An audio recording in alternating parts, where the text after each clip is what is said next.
नमस्कार प्यारे मित्रों, आप सबका फिर से एक नई कहानी में स्वागत है।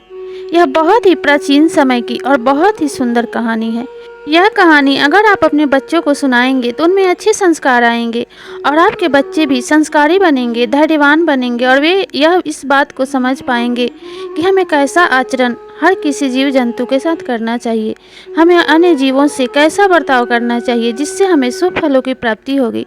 तो चलिए इस कहानी को शुरू करते हैं। एक वन के बीच एक बहुत ही सुंदर जंगल था। उस जंगल में एक मोर और मोरनी का जोड़ा रहा करते थे। उस जंगल में अन्य पशु पक्षी नहीं थे, अन्य मोर मोरनी नहीं थे, बस कुछ बंदर रहा करते थे और वो मोर मोरनी रहा करते थे। मोर मोरनी अकेले रहने के कारण बहुत ही अकेला महसूस करते थे। मोर तो बहुत खुश था, लेकिन मोरनी को हमेशा इस बात का आभास होता था कि वह अपने जाति से अलग है, वहाँ पे कोई भी दूसरे मोर मोरनी नहीं है। वह उन लोगों को बहुत ही याद करती और सोचती कि अगर हम मोर मोरनी के बीच होते तो कितना अच्छा होता। हम अकेले अकेले ही अपना जीवन जी रहे हैं। यही सोचते हुए उन दोनों के दिन बीत रहे थे। तभी एक दिन मोरनी ने मोर से कहा कि स्वामी, अगर हम दूसरे मोर मोरनी के बीच चलें तो कितना अच्छा होगा। यहाँ पे रहते हमें काफ़ी दिन हो गए हैं और अकेले ही हम अपनी ज़िंदगी जी रहे हैं। हमें अपनी जाति के जीव जंतुओं के साथ रहना चाहिए ताकि कोई भी सुख दुख पड़ने पे वे हमारे साथ रह सकें, हमारा अकेलापन दूर हो सके। इसलिए स्वामी, यहाँ से चलते हैं, मेरा यहाँ पे मन नहीं लग रहा। मोर ने कहा, कैसी बातें कर रही हो, हम यहीं पे सुखी हैं और जीव जंतुओं के साथ रहेंगे तो हमें उनसे लड़ाई होगी, कलह होगी और हमारा प्रेम भंग होगा। इससे तो अच्छा है कि हम यहीं पे अकेले ही निवास करते रहें। मोरनी के जिद करने पे मोर जाने के लिए राजी हो गया। मोरनी वहाँ रहने के लिए नहीं मान रही थी। तब मोर ने कहा कि चलो कोई बात नहीं, यहाँ से चलते हैं। रात को उन्होंने विश्राम किया और अगली सुबह होते ही जंगल के रास्ते वे दूसरे वन को जाने के लिए तैयार हुए। जहाँ वे जाने के लिए तैयार हुए वहाँ एक राजा का बहुत ही सुंदर और बहुत ही बड़ा महल था। उसमें एक राजा रानी राज्य करते थे। मोर मोरनी उसी राजा के राज्य में जाके रहने लगे और जंगल में निवास करने लगे। वहाँ पे बहुत सारे पशु पक्षी थे, बहुत सारे जीव जंतु थे। अब मोरनी को अच्छा लगने लगा, लेकिन मोर अपने पहले वाले वन को छोड़ के जाने से थोड़ा उदास रहता था। जिस वन में मोर मोरनी जाके रहने लगे थे वहाँ के राजा ने क्रॉस शास्त्र की पढ़ाई की थी। वह जीव जंतुओं की भाषा समझ सकता था। वह सभी जीव जंतुओं की भाषा को अच्छी तरह पहचानता था। एक दिन राजा अपने महल में बैठा हुआ था, तभी रानी राजा के लिए भोजन लेके आई। वह एक हाथ में खाना और दूसरे हाथ में पानी का लोटा लेकर राजा के सामने भोजन लेकर उपस्थित हुई। रानी ने राजा को भोजन जैसे ही दिया, भोजन के थाली से एक चावल का टुकड़ा नीचे गिर गया। जैसे ही वह चावल का टुकड़ा नीचे गिरा, एक चींटी उस चावल के टुकड़े को उठाकर लेकर जाने लगी। जब चींटी चावल के टुकड़े को लेकर जाने लगी तो वहाँ पे एक चींटा आया और उसने चींटी के मुंह से उस चावल के टुकड़े को ले लिया और चींटा बोला, तुम जाओ और राजा की थाली से दूसरा चावल का टुकड़ा लेकर आओ। इस पर वह चींटी बोली कि नहीं नहीं, मैं नहीं जाऊंगी। अगर इस बात का राजा को पता चल गया तो वह मुझे मार देगा। इस पर वह चींटा बोला, उसे कुछ पता नहीं चलेगा, तुम जाओ और दूसरा चावल का टुकड़ा लेकर आओ। राजा चींटे और चींटी की इन सारी बातों को सुन रहा था। चींटे के कहने पे चींटी चावल का दूसरा टुकड़ा लेने के लिए जाने लगी, लेकिन चींटी ने जैसे ही राजा के मुख की तरफ देखा तो राजा चींटी को ही देख रहा था। चींटी भयभीत हो गई और चींटे के पास आधे रास्ते से ही वापस लौट गई और चींटे से जाकर बोली, राजा अवश्य ही हमारी बातों को समझ रहा है और हमें ही देख रहा है। इस पर चींटा बोला कि अगर ऐसा हुआ तो अगर इस राजा ने जो भी हमारी बातें सुनी हैं, इस बात को ये जिस किसी को भी बताएगा, राजा उसी वक्त पत्थर का बन जाएगा। प्रिय, तुम चिंता मत करो और यहाँ से चलो। इसी प्रकार कहते हुए चींटा और चींटी वहाँ से चले गए। चींटा चींटी की ऐसी बातें सुनकर राजा को हंसी आ गई और वह हंसने लगा। जिस समय राजा हंस रहा था उसी समय रानी रसोई घर से भोजन की थाली लेकर निकली और राजा को अकेले में हंसते हुए देखकर उनके हंसने का राज पूछने लगी। बार बार रानी जिद करने लगी, आप क्यों हंस रहे थे, मुझे बताइए। राजा टालने लगा, बोला, ऐसी कोई बात नहीं है जो मैं आपको बताऊं, ऐसी कोई बात नहीं है। राजा बार बार यही आग्रह करता था, लेकिन राजा के मना करने पे रानी और ज़्यादा जिद करने लगी। राजा ने कहा कि रानी, ऐसी कोई बड़ी बात नहीं है जो मैं आपसे छुपा रहा हूँ, मैं आपसे भला क्या छुपा सकता हूँ। अगर आप इतना जिद कर रही हैं तो मैं अगर आपको उस बात को बताऊंगा तो मैं पत्थर का बन जाऊंगा। इस पर रानी ने कहा, अभी तो आप बोल रहे थे कि कोई बात नहीं है और अभी बोल रहे हैं कि मैं उस बात को बताऊंगा तो पत्थर का बन जाऊंगा। जरूर ही कोई बड़ी बात है, अब तो मैं बिना जाने नहीं रहूंगी। रानी इस प्रकार कह जिद करने लगी। तब राजा ने कहा, अगर आपको इस बात को जानना है तो मैं आपको इस महल में नहीं बता सकता। आप बीच वन में चलिए, वहीं पे मैं आपको इस बात को बताऊंगा। तब रानी वन में जाने के लिए तैयार हो गई। राजा और रानी दोनों रथ पे सवार होकर बीच जंगल के लिए निकल पड़े। जब राजा रानी दोनों बीच जंगल में पहुंचे तब राजा ने कहा, रानी एक बार विचार कर लीजिए। वो इस बात को सुनने के बाद आप बहुत पछताएंगी, क्योंकि मैं आपको जैसे ही वह बात बताऊंगा मैं पत्थर का बन जाऊंगा। रानी ने कहा, कोई बात नहीं, आप मुझे वह बात अवश्य ही बताइए। राजा ने जैसे ही रानी को वह बात बतानी शुरू की, पहले राजा के पैर पत्थर के हो गए। धीरे धीरे जैसे ही राजा अपनी बात पूरी करता वह धीरे धीरे उसका शरीर पत्थर का बनते जाता। अब राजा का आधा शरीर पत्थर का बन चुका था। तब वह रानी से बोला, रानी अब तो मैं आधा पत्थर का बन चुका हूँ, अब तो आप अपनी जिद छोड़ दीजिए, नहीं तो मैं पूरा का पूरा पत्थर का बन जाऊंगा। रानी ने कहा, आधी बात तो बता चुके हैं, आधी बात क्या छुपाना, आप मुझे पूरी बात ही बता दीजिए। तब राजा ने जैसे ही पूरी बात रानी को बताई, राजा का पूरा शरीर पत्थर का बन गया। अब तो रानी विलाप करने लगी, माथा पीट पीट कर रोने लगी, बहुत ही ज़्यादा विलाप करने लगी और कहने लगी, मैंने ये जिद क्यों की, मेरे स्त्रियाँ हट के कारण मेरे पति मुझसे दूर हो गए। रानी बहुत ही ज़्यादा विलाप करने लगी। जब रानी विलाप कर रही थी तो वह मोर और मोरनी रानी की सारी बातों को सुन रहे थे, इन सारी बातों को देख रहे थे। तब मोरनी ने मोर से कहा कि स्वामी, हमें इस रानी की मदद करनी चाहिए, ये रानी बड़े ही दुख में है। तब उस मोर ने कहा, ऐसा ही चिड़ियाहट होता है, इस रानी ने अपने जिद के कारण अपने पति को खोया है। तुम मुझसे जिद न करो, कहीं ऐसा न हो कि तुम्हारे जिद के कारण हम भी संकट में आ जाएं।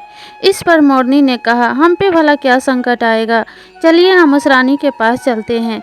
ऐसा ही तो कहा गया है कि हमें विपत्ति में पड़े इंसान की सहायता करनी चाहिए, और ये रानी इस समय बड़े ही विपत्ति में है। तब मोर मोरनी उस रानी के पास गए और रानी से बोले, ये ऐसा क्या हुआ महारानी कि राजा पत्थर के बन गए, आप हमें उस बात को बता दीजिए कि हम आपकी क्या मदद कर सकते हैं। इस पर रानी और जोर जोर से रोने लगी, और जैसे ही रानी ने पूरी बात मोर मोरनी को बताई वैसे ही वह पूरी की पूरी पत्थर की हो गई। अब तो मोर मोरनी को बहुत ही ज़्यादा चिंता सताने लगी। अब तो मोर ने मोरनी से कहा, तुम्हारे जिद के कारण हम भी संकट में आ गए हैं, अगर हमारे मुख से भी ये बात निकल गई तो हम भी पत्थर के बन जाएंगे। अब तो दोनों रात दिन चिंता में रहने लगे।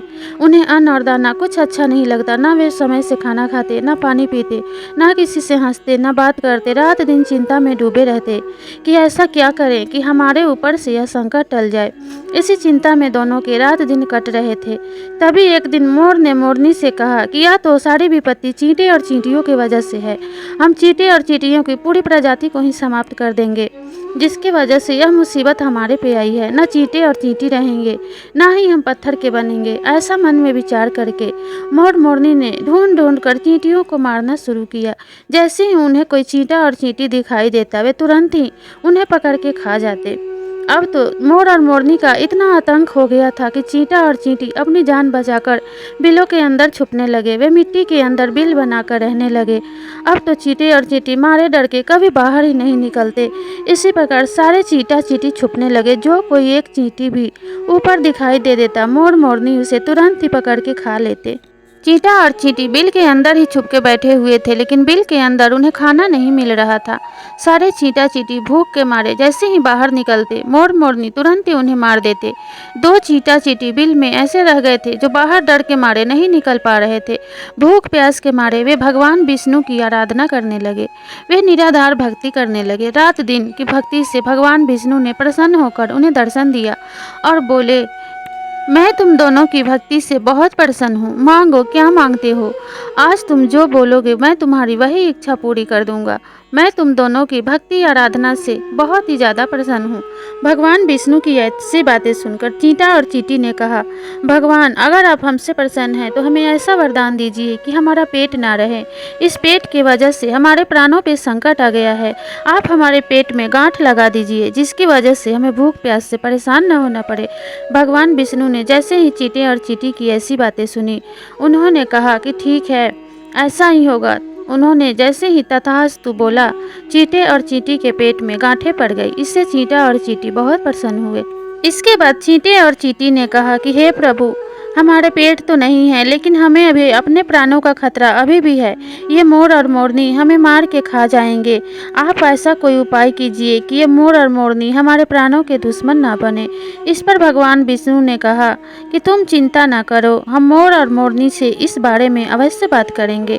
तब भगवान विष्णु ने मोर और मोरनी से कहा, इसमें चींटे चींटी का क्या दोष है? तुम लोग व्यर्थ ही इनके प्राणों के दुश्मन बने हुए हो। तुम ऐसा ना करो, वरना तुम्हें इनकी हत्या का पाप लगेगा। इस पर मोर और मोरनी ने कहा कि हे भगवान, हम बहुत ही मजबूर हैं। इन चींटे और चींटी की वजह से हमारे प्राणों पे संकट आ गया है। अगर ये बात हमारे मुख से निकल गई तो हम भी पत्थर के बन जाएंगे, राजा रानी की तरह। इन चींटे और चींटी की वजह से उस राजा के प्राण चले गए, उस रानी के भी प्राण चले गए। इसमें उनका क्या दोष था? इस पर भगवान विष्णु ने कहा कि वह राजा बहुत ही पापी था। वह बहुत ही निर्दयी राजा था, जिसकी उसे सजा मिली है। तुम लोग व्यर्थ में चिंता ना करो। इस पर मोरनी ने कहा कि इसमें भला उसकी रानी का क्या दोष था जो पत्थर की बन गई। तब भगवान विष्णु ने कहा कि किसी भी पति की गलती में पत्नी भी बराबर की हिस्सेदार होती है, क्योंकि अपने पति को रोकना एक पत्नी का कर्तव्य होता है। यह राजा पशु पक्षियों की भाषा भली भांति जानता था, उनकी भाषा समझता था और ये उनका रूप भी धर सकता था। ये जिस भी पक्षी से चाहे बात भी कर सकता था, और राजा जिस भी पक्षी से बात करता ये उसी पक्षी का रूप लेकर उन पशु पक्षियों से संभोग किया करता था। और जब ये पशु पक्षी गर्भवती हो जाते तो ये राजा अपने महल को लौट आता और उन पर बहुत हंसता था, जिसकी इससे सजा मिली है। और ये सारी बातें उसकी पत्नी अच्छे प्रकार से जानती थी, लेकिन उसने अपने पति को कभी रोकने का प्रयास नहीं किया। रानी को उसी बात की सजा मिली है। जब मोर और मोरनी ने सुना तो बोले, प्रभु, अगर हम भी पत्थर के बन गए तो? तब भगवान विष्णु ने कहा कि अब यह श्राप विफल हो चुका है, अब तुम्हें कुछ नहीं होगा, तुम पत्थर के नहीं बनोगे। इस पर मारे खुशी के मोर नाचने लगा। भगवान की बात सुन के जब मोर ने नाचना शुरू किया तो वह भगवान को ध्यान में रख के कई दिनों तक लगातार नाचता रहा। नाचने के उपरांत उसे इस बात का जरा भी भान नहीं रहा कि वह भूखे और प्यासे नाच रहा है। उसने ना कुछ खाया है और ना कुछ पिया है। भगवान का ध्यान करते हुए वह लगातार नाचता रहा और उसकी आंखों से आंसू गिरते रहे। जब मोरनी ने अपने पति की आंखों से गिरते हुए आंसू देखे तो वह उन आंसुओं का रोकने का प्रयास करने लगी। मोरनी के हाथ तो थे नहीं, वह अपने चोंच से उन आंसुओं को रोकती और अपने मुख में रख लेती। मोर के आंसुओं से मोरनी गर्भवती हो गई। मोर की भक्ति देखकर भगवान विष्णु फिर से प्रसन्न हुए और मोर के समक्ष प्रकट हुए और बोले, मैं तुम्हारी भक्ति से बहुत प्रसन्न हूँ। तुमने मेरी निराधार भक्ति की है। मैं तुम्हारी भक्ति कामना से बहुत ही प्रसन्न हूँ और तुम्हारे पति पत्नी को प्रेम को देखकर मैं अत्यंत प्रसन्न हूँ। तुम्हारा प्रेम सदैव ही ऐसे ही बना रहेगा और बिना मिलन किए ही तुम अपना प्रेम को हमेशा ही स्थापित रख सकोगे। मोर के इस वरदान को आप अभिशाप कहिए या वरदान। अब मोर मोरनी का कभी मिलन नहीं होता। जब भी मोर नाचता है उसके आंखों से आंसू गिरते हैं और उसी आंसुओं की वजह से मोरनी गर्भवती होती है। ये परंपरा आदिकाल से चली आ रही है और इसी प्रकार हमेशा के लिए चलती रहेगी। इसी प्रकार से चींटे और चींटी के ऊपर से संकट समाप्त हुआ और मोर मोरनी भी खुशी खुशी अपना जीवन जीने लगे। तब से मोर जब भी नाचता है तो उसकी आंखों से आंसू गिरते हैं और मोरनी उनके आंसुओं को रोकने का प्रयास करती है। इस पावन और पवित्र कहानी को सुनने मात्र से लोगों के पाप कट जाते हैं। अगर नए पति पत्नी का जोड़ा इन कहानी को सुने तो उनमें हमेशा के लिए प्रेम स्थापित रहता है। बच्चों को इस कहानी को सुनाने से उनमें अच्छे संस्कार आते हैं। तो अगर आपको ये कहानी अच्छी लगी हो तो इस वीडियो को लाइक, शेयर और सब्सक्राइब ज़रूर करें।